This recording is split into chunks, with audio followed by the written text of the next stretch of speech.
Kiai Haji Abdurrahman Wahid alias Gus Dur pernah mengatakan bahwa Nahdlatul Ulama atau NU secara kultural adalah Syiah. Ada beberapa sholawat khas Syiah yang sampai sekarang masih dijalankan di pesantren-pesantren NU. Menurutnya, ada wirid-wirid tertentu yang jelas menyebutkan 5 keturunan Ahlul Bait. Kemudian juga tradisi ziarah kubur, lalu membuat kubah pada kuburan.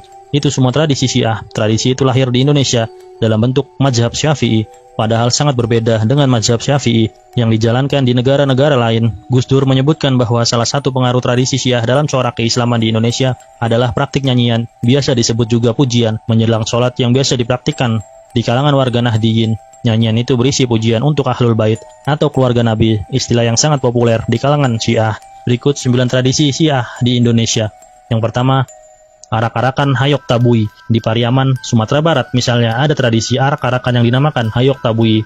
Pada setiap Muharram, tradisi ini sangat kental dipengaruhi oleh Syiah ketimbang Sunni. Arak-arakan semacam itu dikenal di kalangan Muslim Syiah sebagai peringatan terhadap cucu Nabi Muhammad SAW, yaitu Husain. Yang kedua, Grebek Suro. Dalam tradisi Jawa, Grebek Suro juga ditemukan adanya pengaruh Syiah. Kebiasaan orang Jawa yang lebih menganggap Muharram sebagai bulan Naas merupakan pengaruh dari Syiah yang juga menganggap Muharram sebagai bulan Naas dengan meninggalnya Sayyidina Husain. Karenanya, orang-orang Jawa berpantangan menggelar perayaan nikah atau membangun rumah pada bulan Suro atau Muharram. Yang ketiga, bubur berembodas. Di Tatar Sunda, pada bulan Muharram dikenal tradisi mengadakan bubur berembodas atau merah putih dan dikenal dengan istilah bubur Suro. Konon, merah pada bubur perlambangan darah syahid Sayyidina Husain dan putih perlambang kesucian nurani Sayyidina Husain. Demikian pula dengan cerita-cerita perihal tongkat Ali, ingat kisah Prabu Kian Santang dan rumput Fatimah, jelas sangat kental pengaruh Syiah ketimbang Sunni. 4. Barzanji, tahlil arwah, haul, dan kenduri. Rentetan pengaruh Syiah dalam tradisi-tradisi keagamaan di Nusantara akan bertambah panjang dengan bahasan mengenai marhaba, dibai atau barzanji, tahlil arwah, haul, kenduri. Khusus kenduri sangat nyata dipengaruhi oleh tradisi Syiah karena dipungut dari bahasa Persia kanduri yang berarti tradisi makan-makan untuk memperingati Fatimah Az-Zahra, putri Nabi Muhammad SAW. Yang kelima, tabut atau tabot.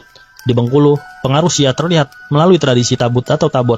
Tradisi ini bertujuan untuk memperingati peristiwa di Karbala ketika keluarga Nabi Muhammad. Setiap tahun tabut dihelat sejak 1 sampai dengan 10 Muharram. Mereka merekonstruksi tragedi Karbala dengan rentetan drama kolosal, ucap tokoh Syiah Jalaluddin Rahmat.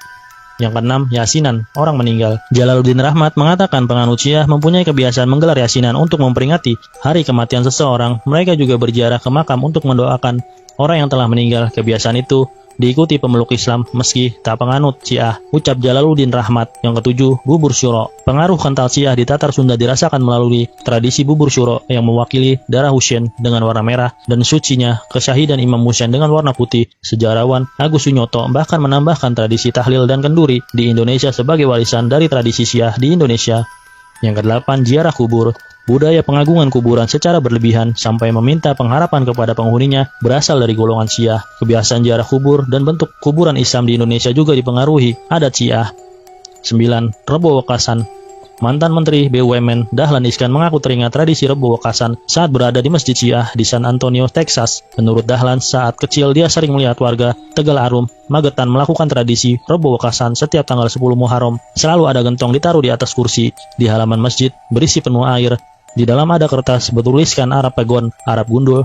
Tidak ada tanda bacanya. Orang desa menyebutnya Rajah atau Jimat. Dahlan Iskan mengatakan setelah tengah hari orang-orang bergilir ke gentong itu, ambil airnya untuk diminum. Bapak saya bercerita, acara itu untuk mengenang meninggalnya Sayyidina Husain. Dahlan Iskan juga mengatakan lagi, tidak ada yang tahu kalau tradisi itu tradisi Syiah. Bahkan kami tidak tahu kalau ada aliran yang disebut Syiah. Kami ini tahunya hanya NU, Muhammadiyah, Persis, Syatoriyah, Nahsabandiyah, Qadariyah. Setelah dewasa baru tahu ada Syiah, Khawarij, dan seterusnya dari buku-buku. Pungkas Dahlan. Semoga kita terlindung dari kebiasaan orang Syiah. Wallahu a'lam bishawab.